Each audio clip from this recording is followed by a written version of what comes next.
So this is a documentary, I just suck at saying that word anyway, about what happens after the war. Ugh.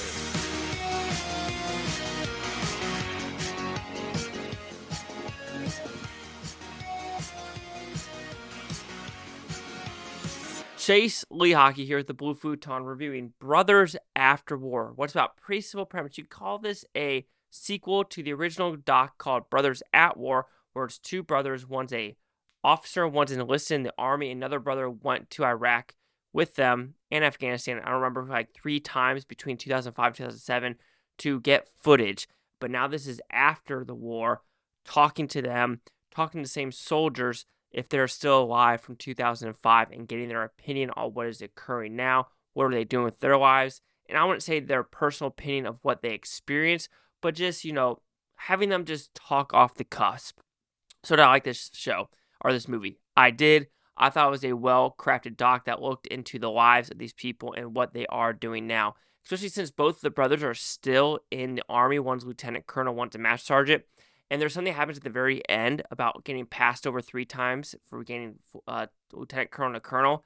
And that's just if you're stratted for 1 out of 53 and you don't get colonel, there's a red flag. There's a red flag of why you didn't get it. That's where it turns political. And unfortunately, that's where politics occur between lieutenant colonel and colonel. Because even when looking at boards or getting evaluations, it's usually from second lieutenant to lieutenant colonel. But then after that, from 06 on, colonel on, you go to a completely different promotion board. You do completely different things in general of, retirement, etc., etc. So you have that.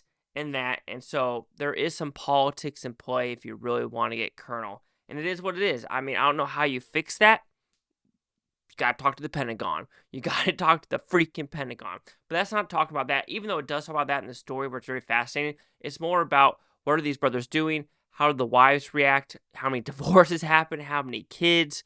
And also what these soldiers are doing out of the military. Some are skydiving. Some are instructors. Some are, students. Some are child care providers, if I want to put that, social services and things like that.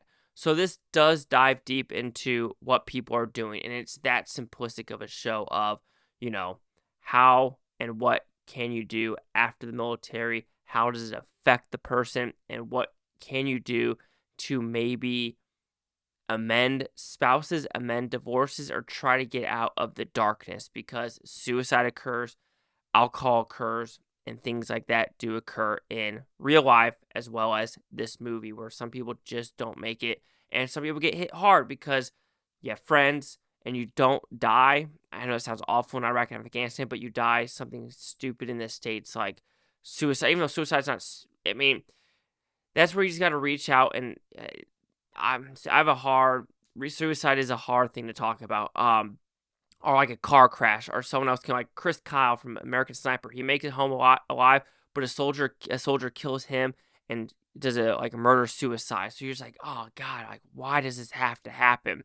But this doc is very simplistic in that way of going through these different lives, going through these different stories, and trying to understand what each person's doing.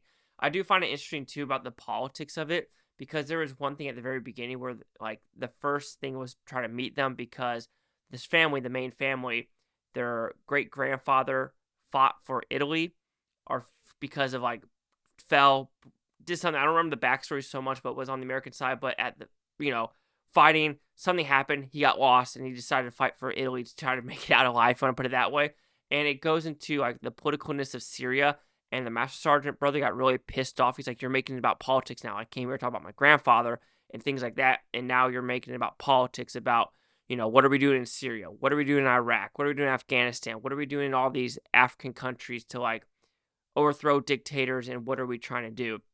And there is one good line where it's like, nothing has changed in Afghanistan since 2005, 2010, 2017, to 2020. And now ISIS and the Taliban are kind of taking over Iraq and Afghanistan. So it's like, what did those 20 years actually do? And were we kind of led astray? Because you can even look at Afghanistan as a whole, with the Soviet Union and things like that. It's just it's a rigid country with a bunch of mountain ranges, a bunch of caves, and vast weather as well. So you got to look at that. While it's not like a flatland country, kind of like a Saharan desert or things like that. It's like, yeah, you can look at, Normandy and things like that, where it's like, okay, there's hills here, there, but if you're not in like the Swiss mountains or the Alps, it's a very different war experience, kind of like Vietnam, Iraq, things like that.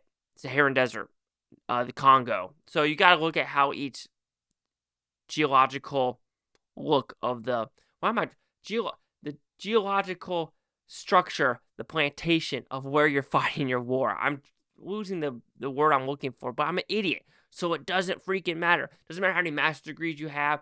You can still be an idiot, just like this guy. So, yes, Brothers After War, I think it's a good look at what people are doing after the military 5 years, 10 years, 15 years, or if they're still in the military now, what are their plans to get out? What are the spouses doing? What are the children doing? What did they go through? And I think this does the job justice. And Greg Sinise is doing a fantastic job with his foundation through and throughout.